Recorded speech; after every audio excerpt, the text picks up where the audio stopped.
Hi guys! Thursday na naman. So, start na naman tayo ng work. Medyo maaga tayo sa work. So,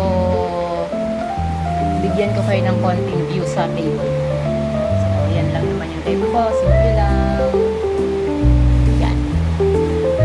And ito yung secret passage papunta sa coffee shop na lagi ko pinupunta tuwing breakfast. Hindi na siya secret kasi sinabi ko na sa inyo.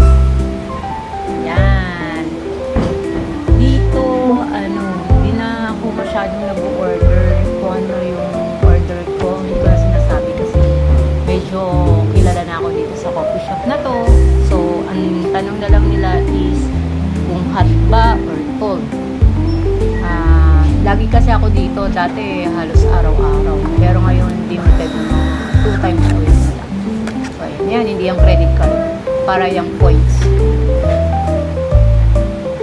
Yan. Ito yung order ko. Yum, yum, yum, yum. Yan. So, nakatapos tayong kumain. Nakapagilamos na tayo. Yan. Gamit ko yung Celetec. Medyo hindi ganun ka sa face. Yan. Lagay lang tayo ng moisturizer. Medyo haggard sa biyahe. Halos 2 hours din. Ang binabiyahe ko from Caloocan to Manila. So, yan. Patuyuin lang natin. Yan. So, kailangan lang din natin maglagay ng after ng moisturizer, kailangan natin maglagay ng sunscreen. So, kahit nasa loob tayo ng office, kailangan pa rin natin mag-sunscreen. Kasi, yung radiation galing sa mga computer natin medyo masama din sa skin. So, nakaka-darken din siya ng skin. So, yan. Dagdag protection. Pero swerte ko lang din siguro kasi hindi lang din ako tagyawan. Kaya yan. Lagay. Yan.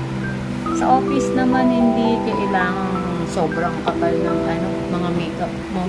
Ang kailangan lang naman dun, presentable ka kapag dun may mga kaharap o mga bisita, ganyan. Mas priority namin na dapat ready ka mag-English kasi nakaka-nosebleed ang kausap. Lalo na kapag owners, alam na, mga British kasi. So, English siya ng peg ng mga lola. Yan. Lagyan din natin ng medyo kulay yung bibig natin, yung lips natin para hindi mo kamputlain. Sa hair naman, pag nakalugay yung hair ko, mas okay yung work ko, ibig sabihin hindi pa masyadong mabigat. Pero once na makita na akong naka-clip or nakatali, grabe, napaka-stressful na ng ginagawa sa araw-araw. Kaya since morning pa, medyo nakalugay lang muna tayo ngayon. So, nagpakulay na ng hair. Siyempre, lumalabas-labas na ang mga white hair. So, tabunan natin. So, yan lang ang ating face.